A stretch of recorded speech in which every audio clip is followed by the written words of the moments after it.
4-5 వచనాలు మనం చూద్దాం, చూడండి. చదువు మైక్ దగ్గర పెట్టు. యెహోవా యొద్ద ఒక వరం అడిగి తిని యెహోవా ప్రసన్నత చూచుటకు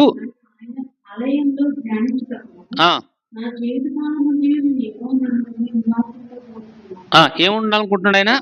నా జీవిత కాలం అంతా కూడా నేను ఎక్కడ ఉండాలనుకుంటున్నాడు? మందిరంలో ఉండాలనుకుంటున్నాడు. దేనిలో ఉండాలనుకుంటున్నాడు? మంచిగా ఆరాధన చేసిన వ్యక్తి ఇప్పుడు ఆ సన్నిధిలో ఎక్కువ ఒక వరం కావాలని కోరుకుంటున్నాడు. ఏ వరము? ఆయన ప్రసన్నత చూడాలి. మనం కూడా ఏ ఆశతో రావాలి దేవుని మందిరానికి అంటే, అయ్యా ఈరోజు నీ సన్నిధికి వెళ్తున్నాను, మనుషులు చూడడం కాదయ్యా, నేను నిన్ను ఆరాధిస్తున్నప్పుడు నీ ప్రసన్నత చూడాలయ్యా, నీ మహిమను చూడాలయ్యా. మోషే అడిగాడు, ఏమని అడిగాడు?